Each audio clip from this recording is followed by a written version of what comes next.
long story. We got the actual movie coming in here today. And speaking of story, some people have called this, some writers and commentaries, the greatest short story in the world. And, you know, Jesus was a master at telling a story and capturing people's attention. Susan, would you like a copy of what we have? Karen just made some extras. I'll take one too. All right, good. Karen? Sir. And when I say the greatest short story in the world that people have commented on, that it's not just commentators, but artists have capitalized on this story with vivid imagery. Rembrandt has one of his famous paintings is the one where the son is kneeling before the father. You might have seen that one. So it inspired that. Things in the story, phrases have actually become part of our everyday use. For example, fatted calf. You know, have you ever said or heard somebody say, well, we're having you over for dinner and we've killed a fatted calf or something like that. So even the phrases here have become common in our own day. Now the story falls into two parts. The first part is the younger son, as we know, and the theme is forgiveness, acceptance, love, mercy. Second part's about hard-heartedness, and that's the older brother. And yet that also, through the father, is about mercy, love, and care. So we're gonna read this a little bit as we go, and I'll stop and we'll have a little conversation, explanation as we go. So the first two verses here. Then Jesus said there was a man who had two sons. The younger of them said to his father, "Father, give me the share of the property that will belong to me." So he divided the property between them. Now in this day and age, under Jewish law, the elder son got 2/3 of the property, and the younger son got 1/3. Now you may remember even earlier than this in Old Testament, the elder son got everything. But at this point, There are three. I don't know. I guess it goes too bad for the third son. I'm not sure. Yeah, the poor spouse got, you know, well, hopefully. Especially if the sons are splitting it up before. Yeah, hopefully the sons would do right by their mother. Isn't that something good to think about on Mother's Day? Yeah, coming up here, isn't it? Okay, now it wasn't all that unusual for the father to distribute some of the estate before his death if he wanted to retire, or, I mean, this isn't unheard of. I wouldn't say it was common, but it wasn't particularly unheard of. Yet, even with that, there's a certain callousness in the younger boy by saying in so many words, he phrases it different. Well, of course, he's not actually talking. This is Jesus telling a parable. Yeah, but he says, give me the share of the property that will belong to me. In other words, I'll get it when you die anyway. Go ahead and give it to me. So that's a little bit callous of the approach. And the father may have been thinking along here, this boy is going to have to learn the hard way. You know, this, I've tried, he's going to have to learn the hard way. Maybe, he doesn't say that. But whatever the father's thinking, he's taking a risk. He's taking a risk that the property is going to be lost, and more importantly, his son could be lost forever. So he's taking a chance on him. So in your own life, how many lessons do you think you've had to learn the hard way? As we think about it. And did your parents let you learn things the hard way? Did you let your own kids learn things the hard way? And how do you distinguish when your intervention is needed and when you just got to let them learn? I know as a mother, my younger son particularly can't stand, he couldn't stand for me to, he said, I don't want you paving the way for me. I don't want that. And he just, Yeah. So he released you Yes, from I that. learned the hard way. He did not Yeah. want me to make it a smoother way out. Right, yeah. Well, and I'm sure most teenagers would want to be left alone from their parents. What about, how hard is it? Come on in, Betty. How are you doing today? We got papers for you. We're talking about the prodigal son. So as we talk about learning the hard way, was it hard for you to let, if you have children, to let them learn things the hard way? Yes? Yeah.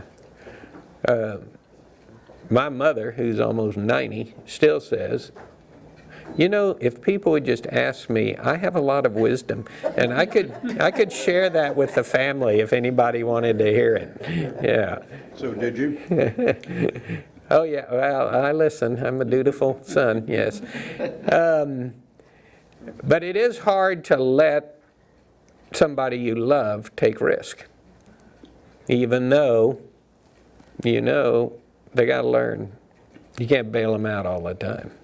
I think a lot of what's going on in society is that the parents have been protecting their kids too much.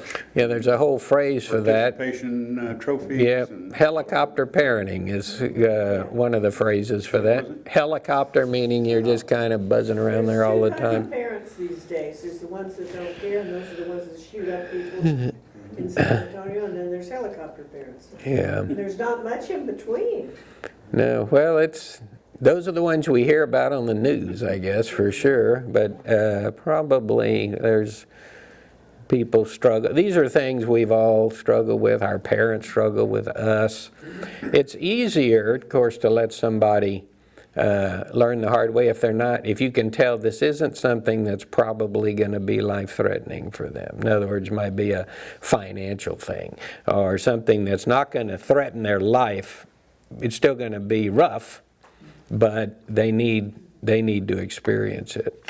Okay, so Jesus continues, verse 13. A few days later, the younger son gathered all that he had and traveled to a distant country, and there he squandered his money in his property in dissolute living. When he had spent everything, a severe famine took place throughout the country, and he began to be in need. So he goes through it at some point fairly quickly, probably. Probably wasn't a good money manager. The word prodigal means wasteful. All right, wasteful. And so he was, wasteful. So he went and he hired himself, this is verse 15, so he went and hired himself out to one of the citizens of that country who sent him into his field to feed pigs. He would gladly have filled himself with the pods the pigs were eating, and no one gave him anything. So he is so desperate. Now put yourself in the culture. He is so desperate, and Jesus is laying out this story in his situation, that he attaches himself to a citizen of a country who must be a Gentile because he owns pigs. Because the Jewish culture, you don't do that. You didn't eat them, you didn't own them, you didn't do anything with them. And feeding pigs would be about the lowest of the low for an Israelite. I suppose eating a ham sandwich with a tax collector might have been even worse, but feeding pigs is pretty low for a Hebrew. And just as an aside, not eating pork became a test of the fidelity to the Torah back in the time of the Maccabees. So this is something that has gone on for a long, long time. And it had to do with cleanliness, clean animals, dirty animals, things like that. And the other thing, that might be, not making this up, that might be true with this would be, I don't know, did you see that news article yesterday about Robert Kennedy Jr., the presidential candidate that has a dead worm in his brain? What? Yeah, a dead worm in his brain. It's a tapeworm. And That's not all that uncommon. that's right, especially in third world. What happens is you eat uncooked pork or some food, usually that, and then these tapeworms can get in you, and then they somehow get you the larvae. The whole explanation in there. But what related to me when I read that yesterday, or saw it in the news, was, in addition to being thoroughly disgusted by the whole idea, was maybe people were getting sick back in the time of the Maccabees from eating pork that wasn't cooked, and so maybe that became a reason why pork became, don't eat that, you know. Now, it doesn't say that You could say in the the same for Bible, chicken, though, but, too. do what? You could say the same for chicken. Oh, absolutely. You sure could. Okay, so then, verse 17. But when he came to himself, he said, how many of my father's hired hands have bread enough and enough to spare? But here I am dying of hunger. I will get up and go to my father, and I will say to him, Father, I have sinned against heaven, and before you I am no longer worthy to be called your son. Treat me like one of your hired hands. Now I love this statement, when he came to himself. That is a good statement, because it's like the light bulb goes on, and it's like, what have I been doing? You know, it's a moment of revelation for him. Great statement. And really, what is farther away than departing from your true self? You know, how did I get myself into this? Something like that. You know, the famine that Jesus, again, this is a parable. This isn't something that actually happened. So Jesus has given us a lot of images about things, and I think one of the things could be said that the famine in this boy's life is a famine from God's Word, and the way he is pulled away from the spiritual life. Now again, that's reading into this, but if Jesus has got a story going, it's on multi-level, and when we think about who he's talking to, anyway, scribes, Pharisees, so forth, you can see how that might be possible, I think. Because whoever departs from the Word of God suffers a spiritual hunger. Or if you're just living for your food, the Bible has something to say about that too. People do not live on bread alone, but by every word of God. And so this could be working on a number of different levels here, this storytelling. We have this boy coming to himself. He is realizing, hey, what did I do? How did I get myself into this predicament? So when he is turned away, if you take the parable as the Father being God, all right, which is the point, God's mercy, God's forgiveness, the boy has turned away from his father. The story has turned away from the people in the story. This boy has turned away from God, symbolically speaking. And he only really becomes his true self on his way home. Imagine what he's thinking about on that journey heading home. So verse 20. So he set off and went to his father. But while he was still far off, his father saw him and was filled with compassion. And he ran and put his arms around him and kissed him. Now, we're going to come back to that in a minute to see just exactly how important that line is. But the Greek verb here for compassion is the same word that Luke uses in other stories. The widow from Nain, the Good Samaritan. This is Luke's phrase. And what it means here, compassion, literally means to suffer with. Right? To suffer with. That's it. So when we have compassion on somebody, we're joining in their grief, joining in their suffering. But in the way Luke uses it, or in addition, in the way Luke uses it, it means that inner emotion which accompanies mercy, sympathy, or empathy. It's different than sympathy, right? I can feel bad, Larry, for you, but I'm not necessarily suffering with you. I'm sorry that you went through it. I wouldn't put that on. Yeah, right. But if I'm empathetic, if I'm compassionate, I'm really joining into what's going on with Larry in a deeper way, right? Okay, to suffer with. Now, this embrace where he says he put his arms around him and kissed him. Come on in. You may have to sit up here at the front by the teacher. All right, come on up, right here. Oh, no. No, right here, come on. Come on, everybody is up here, because I like to call on the people that are sitting right here. Okay. Okay. Now, the phrase where he says what did he say? He ran and put his arms around him and kissed him. We're on verse 20. So this embrace literally means that he fell on his neck, right? Like this. Imagine it. Fell on his neck.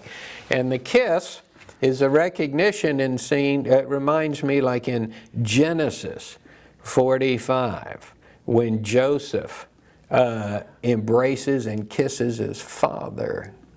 Okay? I mean, his brother Benjamin, the younger brother. Remember, they sold him into slavery and they didn't see him for a long time. And then they all come back together again under an extraordinary set of circumstances. And Joseph, he has one true brother, meaning the same father and mother.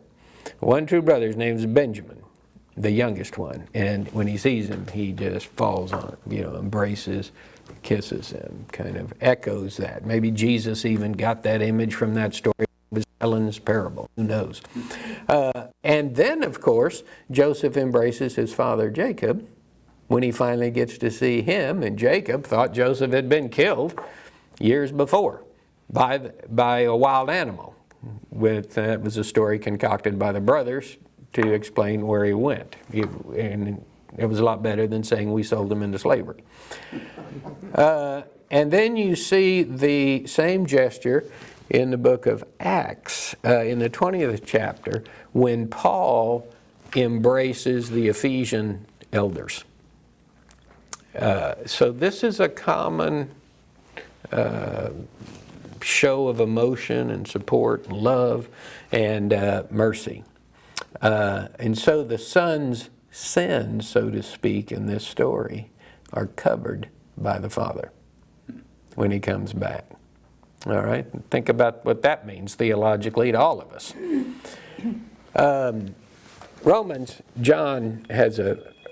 Paul has a good statement here. He says in Romans 4:7, "Blessed are they whose iniquities are forgiven and whose sins are covered."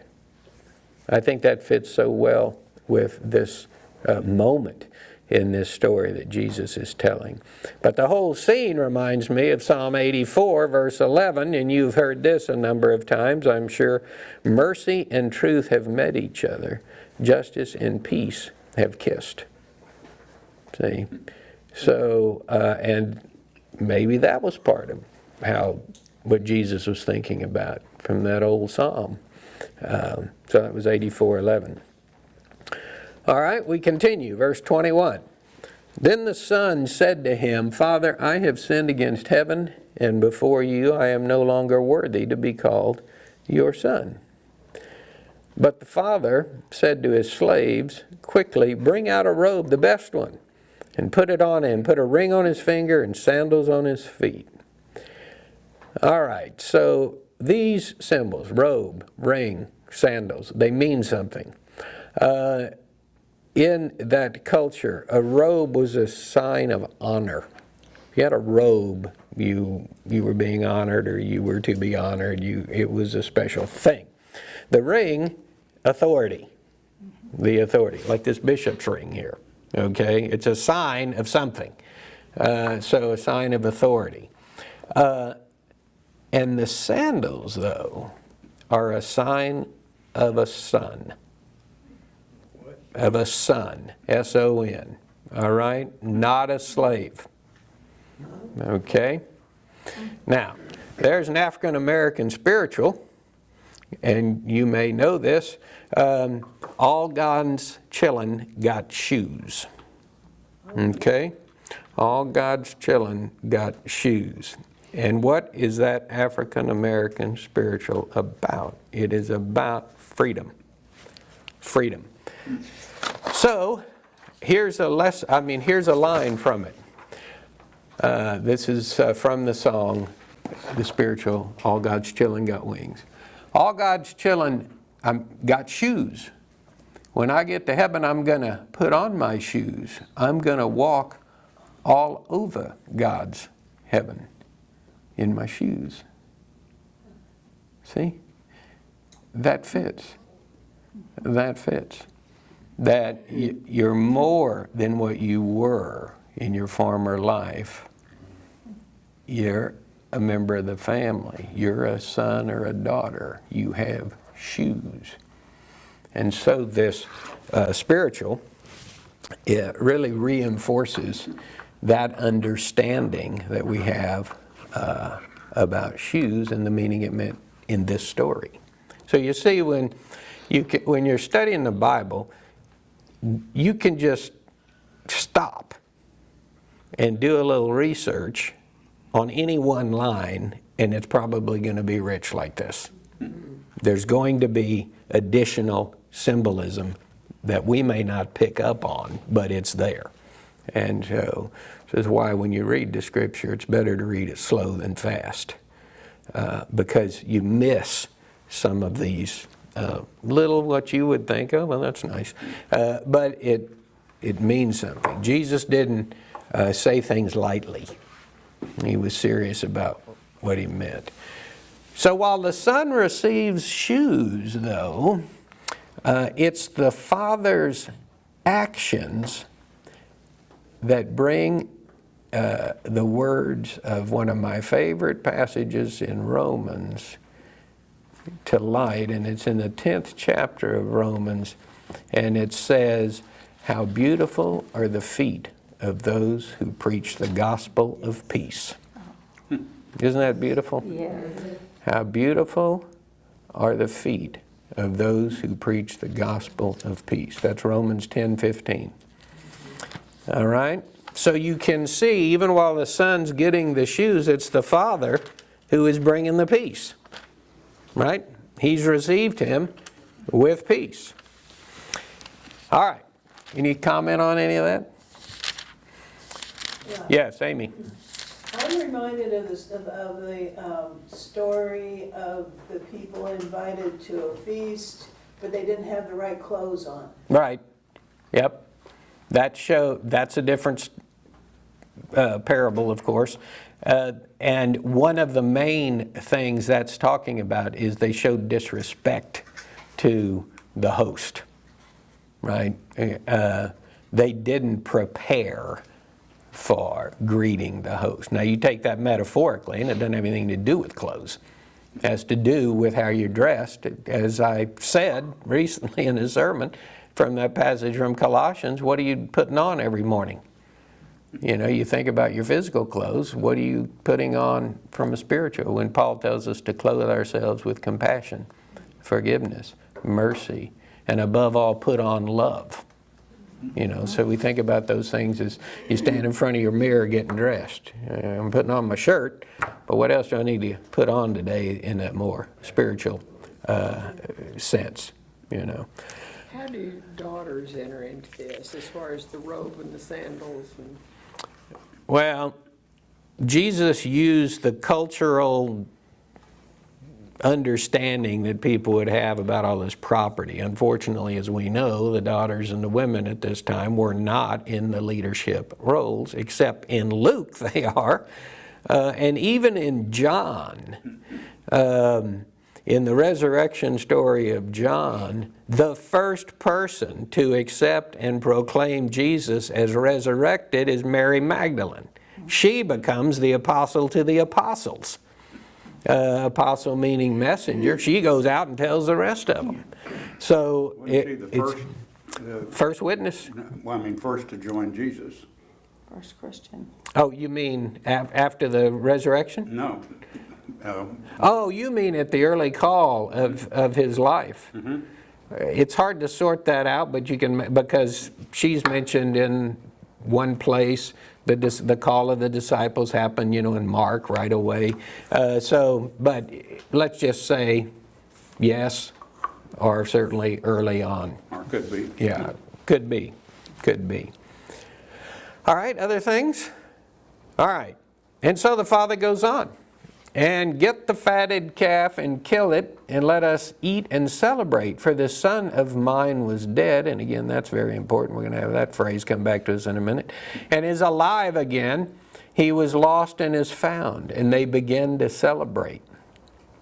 So I think when I read that, I think, where resurrection is occurring, new life is coming forward, and there's a party. There's a party going on, a big celebration. Big celebration. We like last week in the lessons. When the woman finds the coin, when the woman finds or the shepherd finds the sheep. Here, whenever something is lost that is found, there's rejoicing. And you put that into a theological context, in a heavenly context, there'll be a lot of rejoicing in heaven for the repentance of one sinner. More than 99 righteous, as he says. So the Lord likes it. Yes, Amy. I like this about the fatted calf. It sounds like they always have a fatted calf on hand someplace. Yeah, they're all handy, aren't they? They're all ready for a party. Yep, Hey, go get that fatted calf. right. I like that. Amen. Thought of that, but that's true. And so you could say the kingdom is waiting. Things are ready. All it needs is somebody coming home. Yep. Right? Poised for that kind of thing. I like it. That's good. This parable could be equally renamed the parable of the loving father, because that's what also is going on here. And that is the description of God, is it not? The loving father. And so the story reminds us here that the father's love is greater than the son's sins. He forgives and accepts. Forgives Gives hope of and being accepts. accepted if you stray. That's right. That's right. Very true. I think about how many families have been fractured over less than this. A lot less. Arguments over some less than life meaningful event, but pride gets in the way, or arguments, or anger, and people become hard-hearted and unwilling to seek that reconciliation, and the longer it goes, the worse it is. I'm talking about the estrangement. It's harder to heal that, perhaps. Now, that isn't to say the next day you can just go back and heal it all. I mean, some things require time to heal. So that's also true. But when I think about how many broken families there are, and when I find out throughout my ministry, people say, well, this happened 13 years ago or whatever, and I'm like, that happened 13 years ago and y'all haven't worked through that yet? So, it is hard to do that. It's hard to do it. So, all right, so now we go to part 2, which is the... I have to make an interruption Yes. because I didn't print side 2, so I have to hand out side 2. Oh, all right. For those that didn't. All right, if you... Thank you. Sorry about that. Yeah, you're going to probably want to have this one as well. because my technology skills are not adequate. You can tell Andrew, our front office person, has been out sick for the previous 2 days. He's back today. So Karen and I had to figure out the best way to put all this together. I put it there too, Friday. Yes. No. If these people who have estranged families have prayed for the person on the other side and has been willing to do forgiveness and all, but the person on the other side Doesn't take it. doesn't take it, doesn't do anything about it, stays the same, and you pray over time still, and then that person goes to heaven and everything's A-okay. Because God forgives them. That's Well, hard. that's what- very, very hard. What happens then? Well, you hope that the difficulties that we have in this life on earth are going to be taken care of in the heavenly realm that we don't have here. So, for you, let's say you're the person that's extending the forgiveness, okay, to somebody who's not taking it. Then you're doing what you're called to do, right? We're called to extend forgiveness. Doesn't say anything about whether that other person's going to take it or not take it. Our responsibility is to do what we can do and be responsible for ourselves. And I like to think about forgiveness is really not done for the other person. It's done for me. Because I can be healed better or not held in prison, of my own prison, of anger and resentment. It doesn't mean everything's restored and you're wonderful and you're having dinner together. It means you have moved to a place of Christ-like behavior with forgiveness. The other person's got to work it out with God themselves, right? I saw a commercial which is actually pretty funny on this subject. I'm probably the only person in the world, but as you thinking about this. But as you know, I'm always looking for some sort of sermon analogy. And so there's this commercial on, and it's Jennifer or somebody, an actress. It's a Progressive insurance commercial, and they're sitting at a diner. Have you seen this? And she said, and the guy says, "You get a discount." She's telling Jennifer, and this character that Jennifer plays, and it's kind of her persona, she's always kind of whiny, and in her shows and everything. And he says to her, "You get the discount." And he said, "Oh, I get the discount. That is so sweet." And he said, "Well, you know, everybody gets the discount, really, with Progressive." And she goes, "What? Everybody?"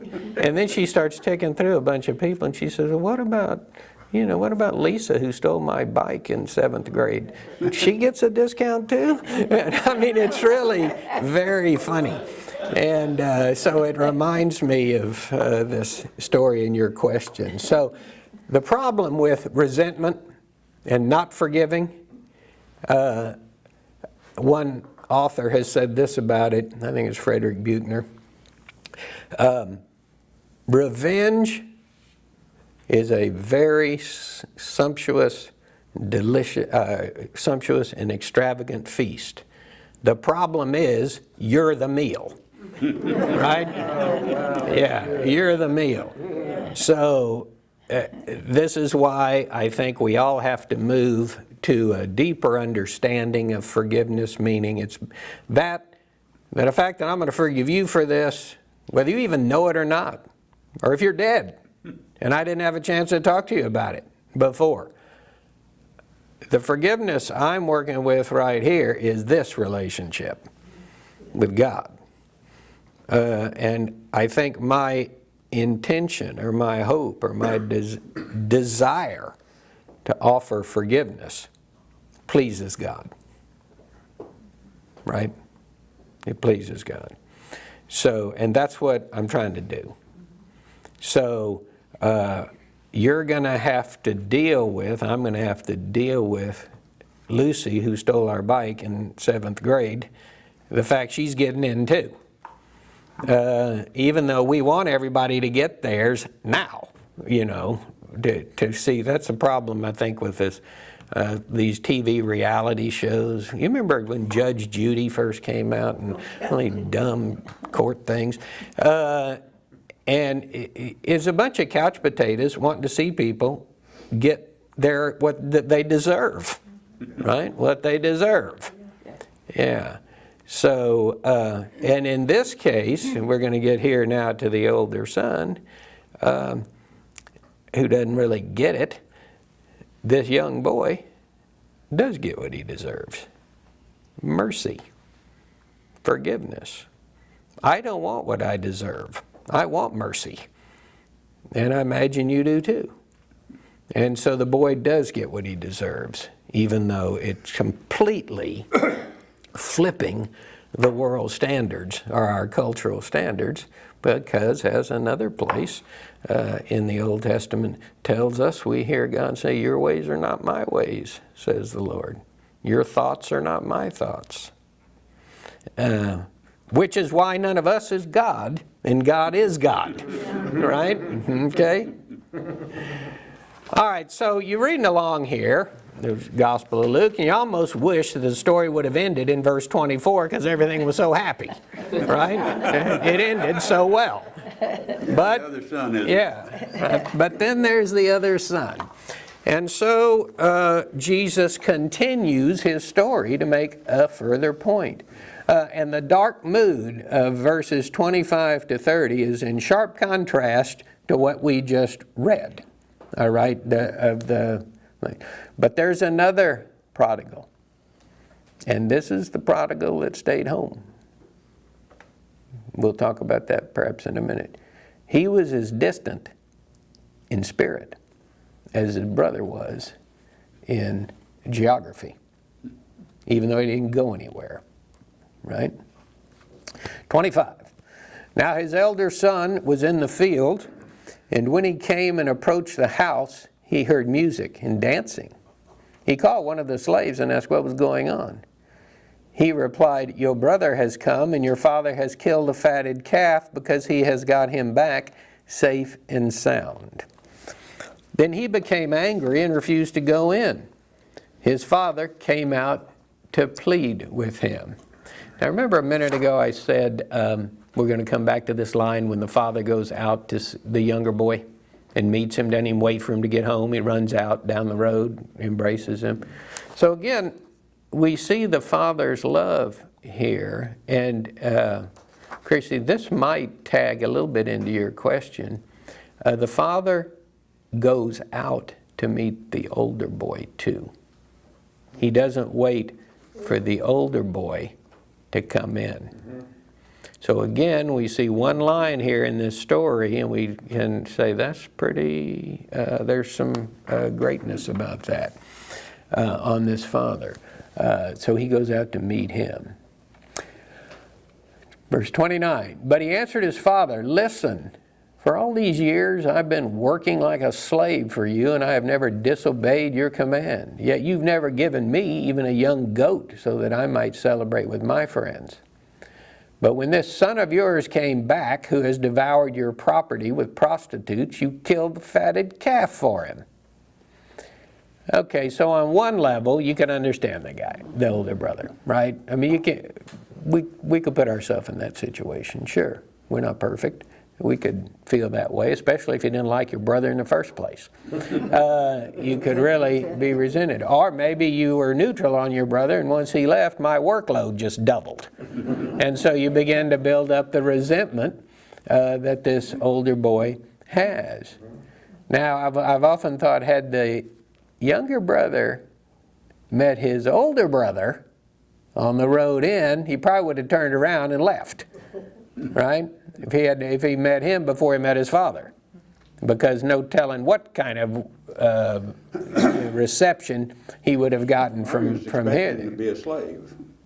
Yes, that's right. And the boy, yeah, well, that's true. Yeah, that's right.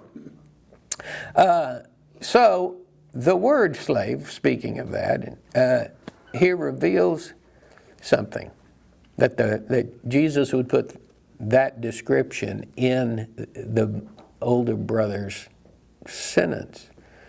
Because if you, in that day when you were a servant or a slave, this could really reveal the elder brother's bitterness at this whole situation. It's an interesting choice of words if you enjoyed your work, right?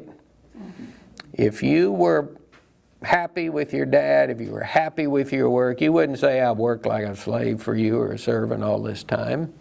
That wouldn't be your frame of reference. You'd have a more positive understanding and acceptance. A slave in this context was lower than the hired hands because the hired hands got paid, right?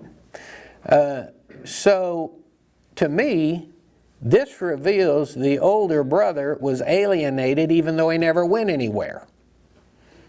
He was alienated right there in his daily work. Winston Churchill wrote a novel, and I got this out of that, called The Far Country. And he notes in that the true alien land for a person is the loss of your standards and your ideals. Let me say that again. Churchill says that the true alien land for a person is the loss of your standards and ideals. So you apply that to the older brother.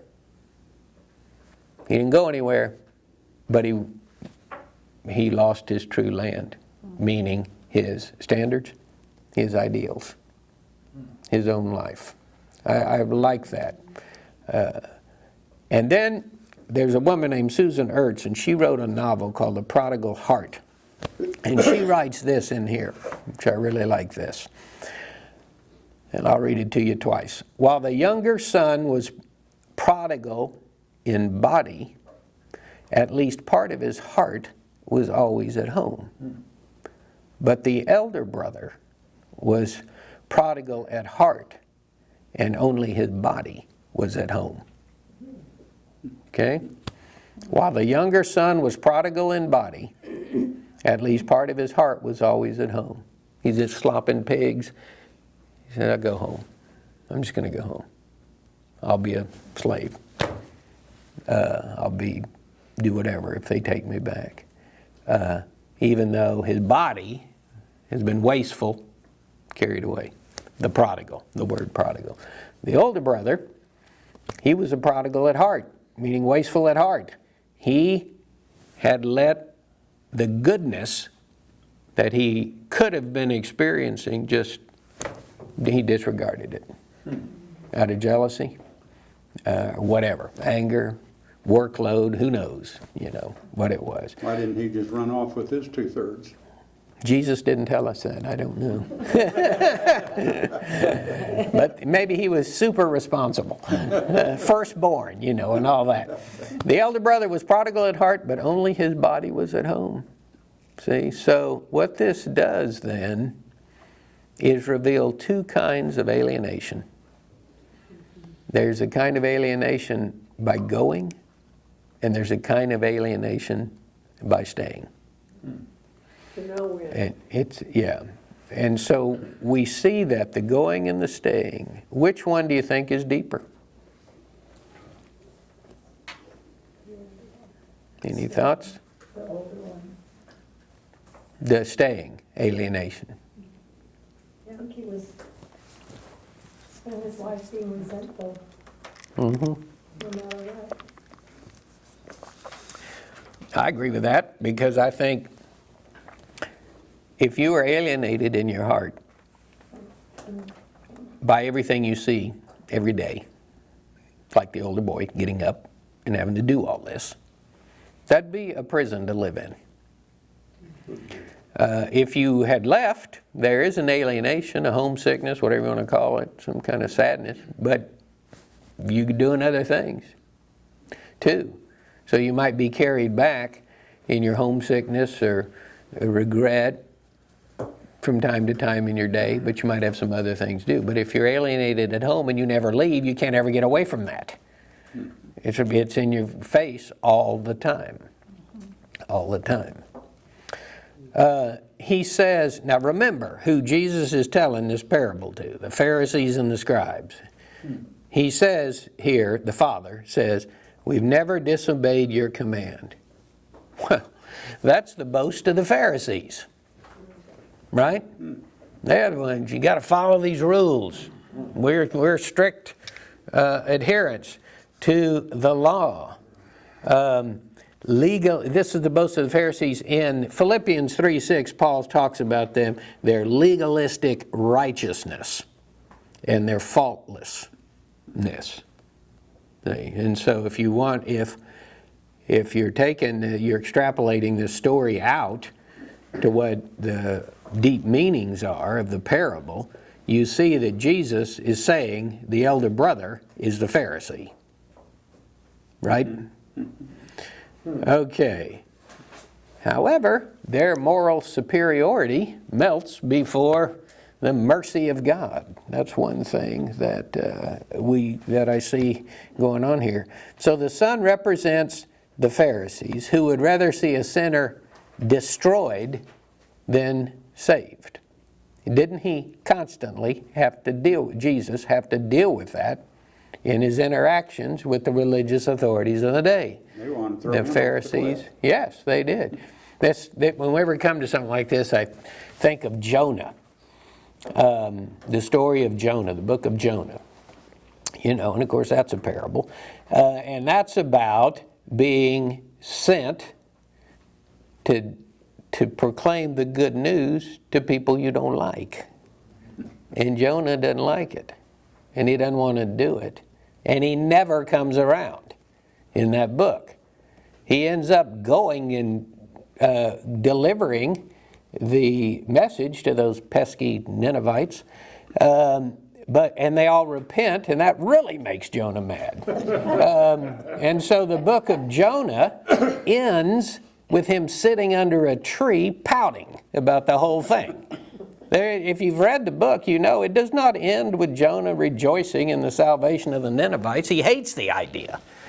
And so he's sitting under, God raises up this plant to give him shade, and then the next day, God makes the plant wither, and Jonah starts complaining, it's hot out here, whatever, you took my shade away, and God's like, you care more about this plant than you do about people. You people.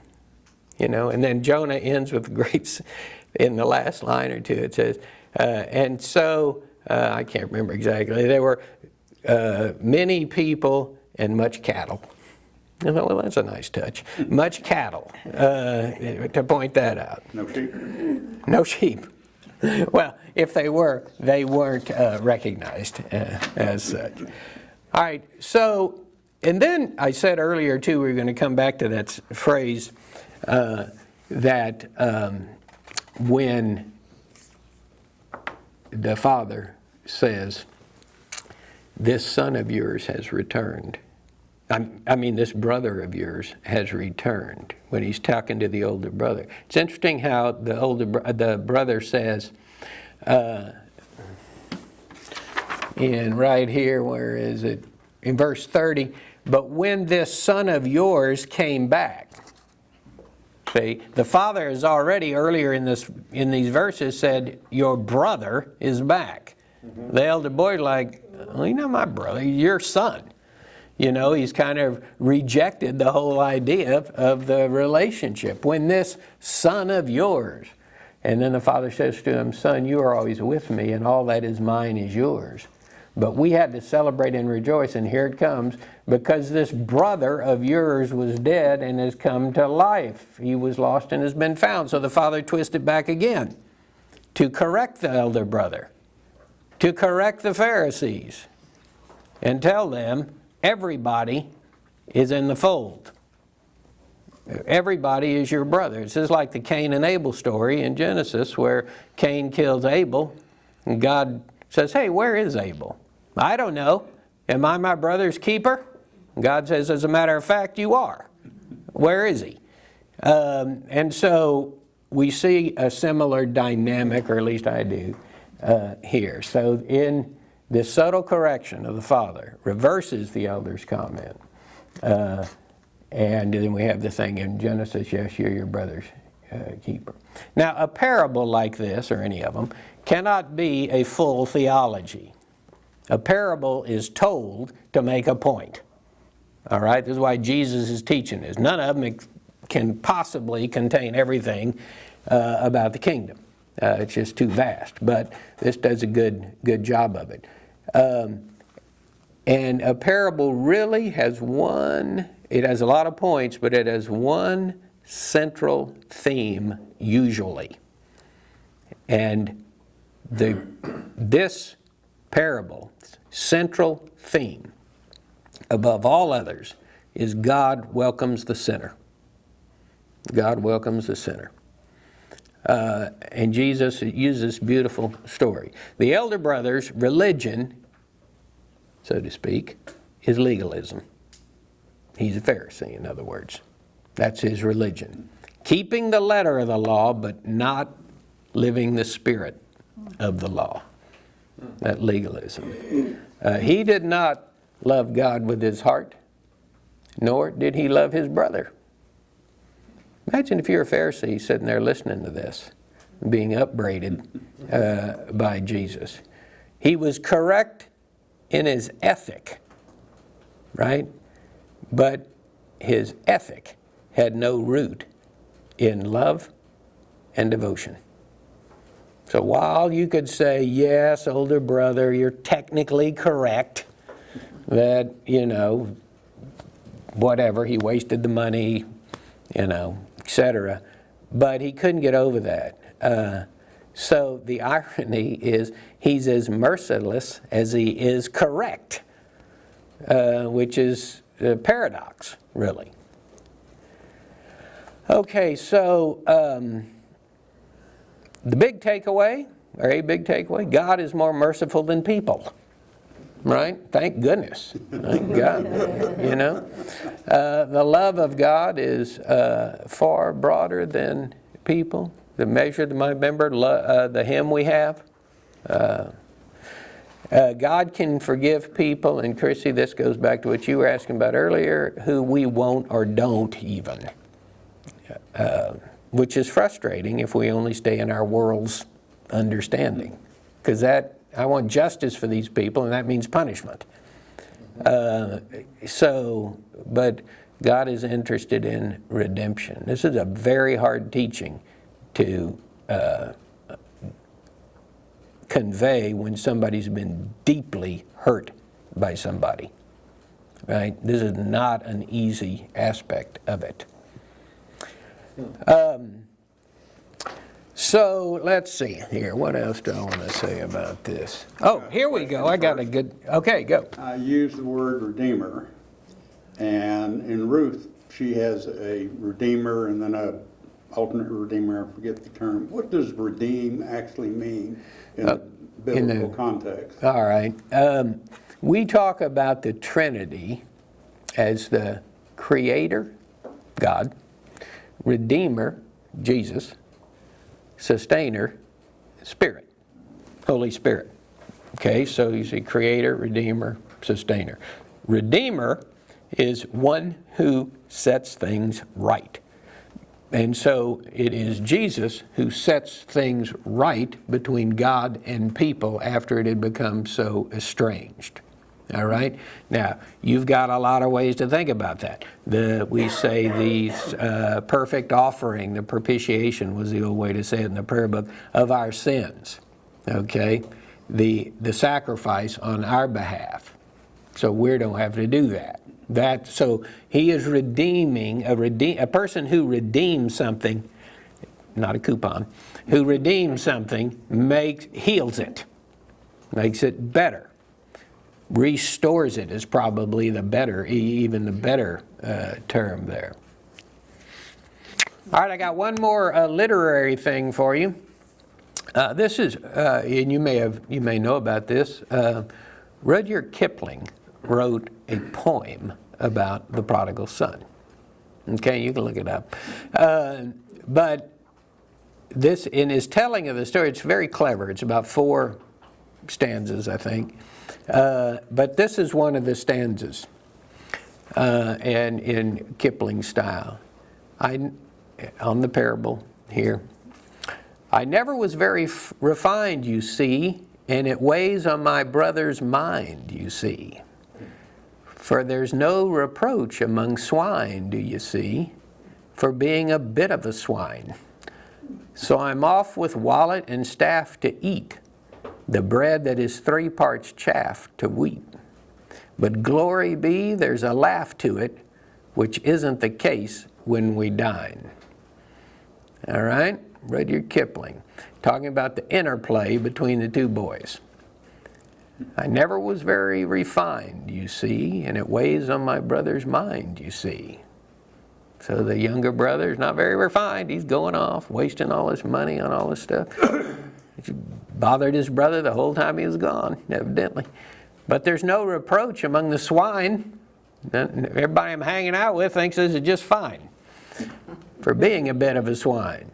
So I'm off with wallet, my inheritance, and staff to eat the bread that is 3 parts chaff to wheat. In other words, there's a lot of waste. There's a lot of waste. And the younger brother recognizes it. 3 parts chaff to wheat. So little nourishment in the way that he's living. That's a clever poem. It is, isn't it? Yeah. Okay, so the father's even-handed compassion and treatment extends to both boys, to both of the boys. His mercy and his openness to both children is truly emblematic of Jesus' way of dealing with everybody he comes in contact with, right? It's an open invitation to all. Now let me give you lastly an allegorical meaning, and this comes from an ancient church father named Peter Chrysologus, and he says basically this, and again this is an allegorical meaning that he's ascribed to it, so this is a little bonus I'm giving you this for free. He had 2 sons, that is 2 peoples, Jews and Gentiles. Prudent knowledge of the law made the Jewish people his older son, and the folly of paganism made the Gentile the Gentile world the younger son. Morals, not age, made the Gentiles the younger son. They hadn't grown up in Christ, so to speak. Not years, but understanding the law made the Jews the older son. This parable is directed to and about the Pharisees, who are constantly complaining about Jesus' compassion toward sinners and outcasts. Pharisees, like the elder son, had stayed within the covenant and had not wandered off. They had not broken any commandments from their own point of view. The story suggests that this fidelity to the law was not because they loved God, but rather reveals their true feeling as slaves rather than sons. That's interesting to think about. The Pharisees resented others being allowed in without the cost. Without the cost. The younger son represents the tax collectors and the sinners. All right? So, conclusion then. Think about your life as an interwoven tapestry of your experiences, people you met along the way, your family, whoever. Everybody's crossed your path. Now sometimes you may feel this tapestry is more like a tangle of threads and you wonder how in the world you're going to untie everything and untangle it, right? But at some point the snarl must be addressed if you do have if you're all tangled up. It is important, and this is Peter Chrysologus again. He says, it is important, therefore, to remember that Jesus' description of the Father's action is a portrait of complete and total grace. Isn't that beautiful? Complete and total grace. So, let me just say this at the end. If you are in a conversation with somebody who is having a hard time forgiving themselves, or perhaps you may feel this way yourself, simply remember to say or to think, if Jesus Christ was standing here right now in front of me, He would forgive me. He would forgive me. Or you could tell that to somebody else who's having a hard time forgiving themselves. If Jesus was standing right here, He would forgive you. He would forgive you. If only for that reason, you can forgive yourself. It's okay. And when people come into me, my office, and are hurting so much, to say something that simple yet profound can help somebody move to the next place in their life and get past it. And God's forgiveness is not simply pardon, not simply pardon, but it's like grafting the person into the kingdom and a chance for new life. So I like to think that pardon, in the context of this story, is nothing less than the welcome home. The welcome home. It's a beautiful story. And when you're welcomed home with forgiveness, day by day, the love of home may result in a returned soul, a transformed soul, and that place becomes a dwelling place for God. So you go home and you become home, the dwelling place, the heart. So, that's the prodigal. It's hard to preach on this in 15 minutes, as you can see. It's so deep. If the preacher's got a big task in figuring out what they want to say, because it is so rich.